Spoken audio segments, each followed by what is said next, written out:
The chrome elevator buttons gleamed as I watched my parents fidget in their designer outfits. My father's Rolex caught the light as he checked the time for the third time in 2 minutes. My mother's Chanel perfume filled the small space as she adjusted her pearl necklace, a nervous habit she'd had for as long as I could remember. "Olivia, darling," my mother said with that familiar condescending tone, "are you sure you want to show us your workspace? We could just have lunch at the club instead." I smiled, remembering all the times they'd refused to visit my tiny office over the past 3 years. But today was different.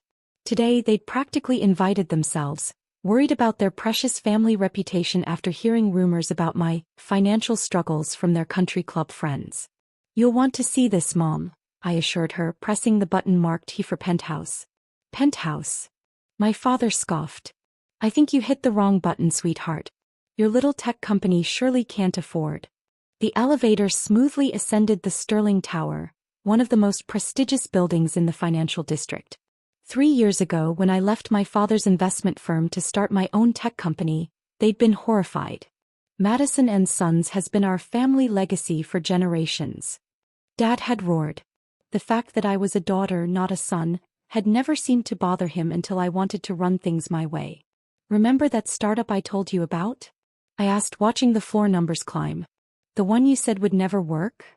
That ridiculous AI investment platform?" Dad chuckled.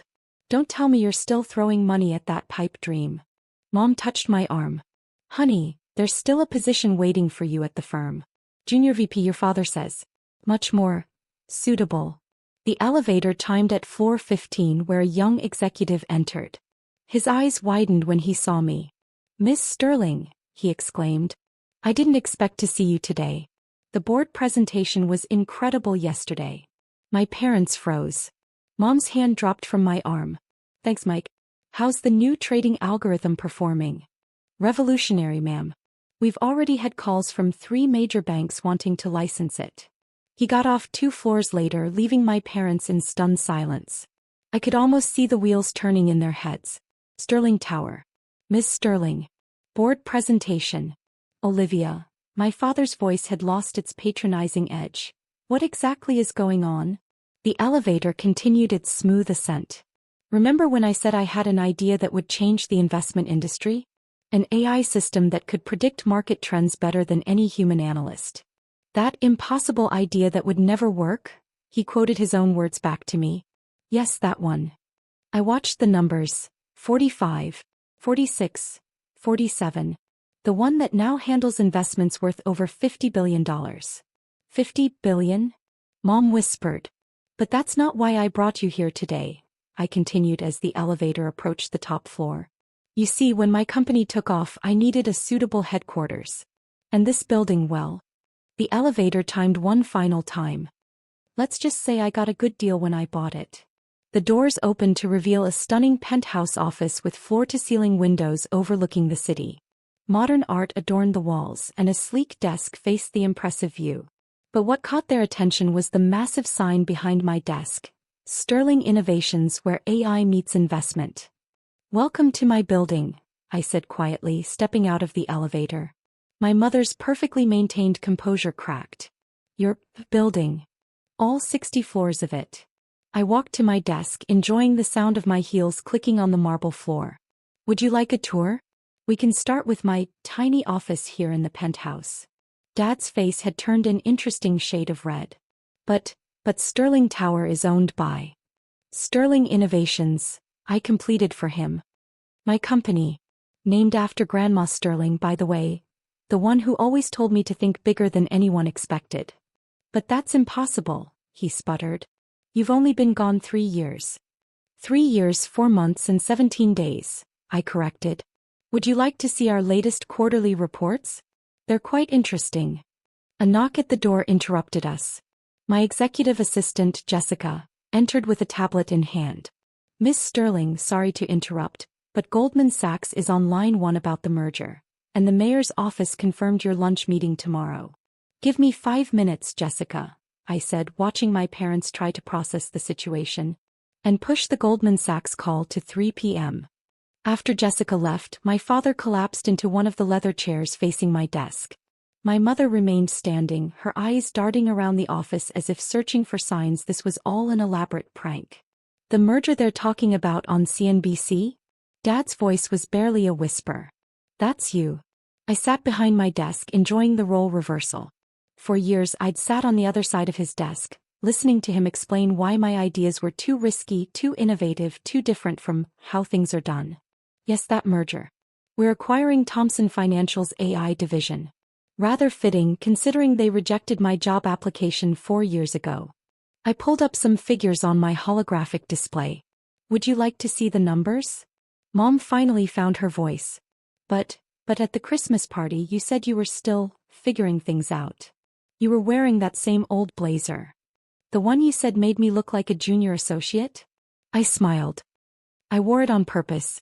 Just like I kept my old apartment, drove my used car and worked from that small office on the 15th floor. I wanted to succeed on my own terms, not because of the sterling name. But why? Dad demanded, his business instincts finally kicking in. Why hide your success? Do you know how many connections we could have provided? The doors we could have opened. I leaned forward. That's exactly why, Dad. Every door at Madison & Sons was opened by you. Every client came through your connections. I wanted to build something that was entirely mine. But surely after the first year when you started succeeding... Mom trailed off. You mean when I started really succeeding? I stood up and walked to the window. Let me tell you what happened a year into my venture. Our AI made its first major market prediction, a shift nobody else saw coming. We made our initial investors a 500% return in 1 week. I turned back to face them. That same week I overheard you at the club, telling the Hamiltons how worried you were about my failed experiment. How I'd come crawling back to the firm eventually. Dad had the grace to look embarrassed. We were concerned. No, I cut him off. You were embarrassed. Your daughter, the Harvard Business School graduate, was playing with computers instead of following the family path. So I decided to keep playing my role as your unsuccessful child while building something revolutionary. I pressed a button and the wall of screens behind me lit up, displaying real-time market data, AI predictions, and global investment flows. Our AI doesn't just predict markets, it understands them. It sees patterns humans can't comprehend. Every major financial institution in the world now uses our technology. I paused, letting that sink in. Including Madison & Sons. Dad's head snapped up. What? Check your firm's trading software. See who provides it. I enjoyed watching him fumble for his phone. You've actually been using my technology for the past year. Your recent record profits? You're welcome. That's impossible, he muttered, but his face told me he was already connecting the dots. The Sterling algorithm, that's named after me, yes. Your chief technology officer was quite impressed when he found out who he'd been dealing with. He's been dying to tell you, but I made secrecy a condition of our contract. Mom sank into the other chair, her perfect posture crumbling. All those dinner parties where we tried to set you up with successful men? Like Peter Thomson? I laughed. Whose company I'm now buying? Yes, those were particularly amusing evenings. A soft chime interrupted us. Jessica's voice came through the intercom. Miss Sterling, the board members are arriving for the quarterly meeting. And Mr. Thompson from the Times is here for your Forbes cover interview. The silence in my office was broken by the distant sound of helicopters. Probably the business news channels covering our merger announcement. My father was still staring at his phone, scrolling through article after article about Sterling innovations. My mother had given up all pretense of composure, her perfectly styled hair now slightly disheveled as she ran her fingers through it repeatedly. The board is waiting, I said, standing up. You're welcome to stay and watch if you'd like to see how your little girl runs a multi-billion-dollar company. Olivia, Dad's voice cracked. The market capitalization of your company, it's larger than Madison & Sons. 10 times larger actually, I corrected him. As of this morning's trading. The boardroom doors opened, revealing a stunning view of the city skyline and a table full of the most powerful people in finance. My parents followed me in, looking shell-shocked as CEOs and financial leaders greeted me with respect and deference. Ladies and gentlemen, I addressed the room, you might recognize my guests. Robert and Diana Sterling of Madison & Sons. They're here to observe. I caught several knowing smiles around the table. My secret had been well kept in high society, but within the financial world my identity had been known for months. Now regarding the Thompson acquisition.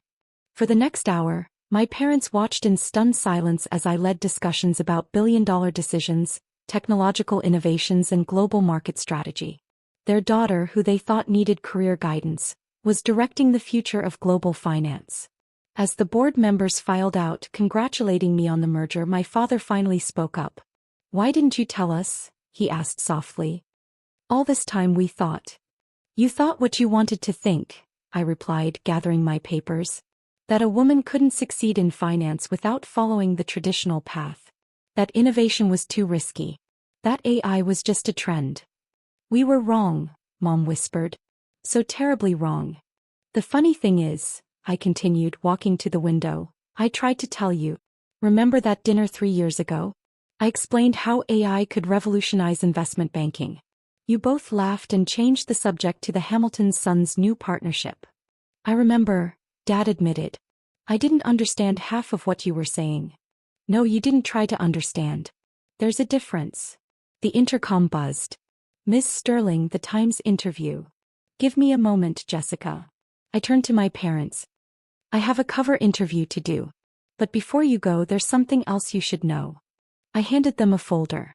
Inside was an offer to buy Madison and Sons. "You're buying our company?" Dad's hands trembled as he read the documents. "Offering to market value plus 20%. Your choice." I straightened my jacket.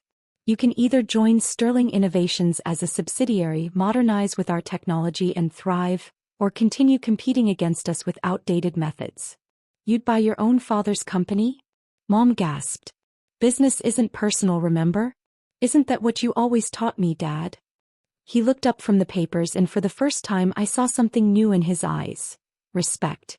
"When do you need an answer?" he asked, sounding more like a businessman than a father. "Take your time. We can discuss it over dinner. At my penthouse apartment in the building next door. The one you never visited because you thought I couldn't afford decent housing." My mother's eyes widened again. "You own that building too?" "Among others." I smiled. "Amazing what you can buy when your AI predicts market trends with 99.9% accuracy." Jessica appeared at the door. "The photographer is ready, Miss Sterling." "Coming." I turned to my parents. "The choice is yours. Join the future I'm building or stay in the past. Either way, I've proven what I set out to prove, that success doesn't have to follow the expected path." As they walked to the elevator, still clutching the folder, my father paused. "That Christmas party," he said, "when you were wearing the old blazer, you had already bought this building, hadn't you?" "Yes. I signed the papers that morning." He shook his head, a mixture of amazement and regret crossing his face. "We've missed so much of your journey." "You did," I agreed. "But maybe now you can be part of what comes next."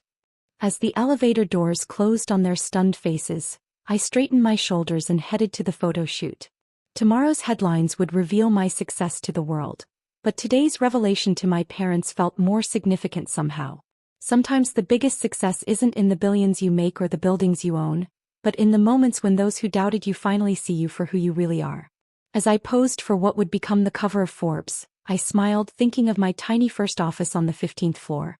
I still keep it unchanged as a reminder that every empire starts with a single room and a dream that others call impossible.